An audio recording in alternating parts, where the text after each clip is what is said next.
इसमें यही कहूँगा, जिस नतीजे पर हम पहुँचे हैं, बड़े हमें कहते थे, लेकिन हम ना समझते, उनकी बात नहीं समझते थे। कहते थे बाबूजी धीरे चलना, बड़े धोखे हैं इस राह में। तो हमारी पार्टी का सेंट्रल एग्जीक्यूटिव कमेटी के कई इजलास हुए, हमने याद दहानी भी कराई इत्यादियों को, उनको शायद हमारी ज़रूरत नहीं थी।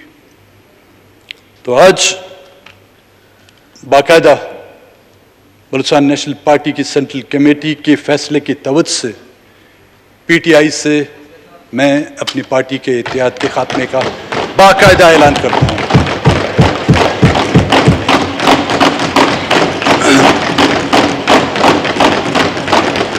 अफसोस होगा मुझे, लेकिन क्या करें। शेर के साथ इख्तिताम करूंगा, शान से जो कुछ रब न कायम हुआ अपना, आदत का भी कुछ जबर था, कुछ अपनी ज़बान भी।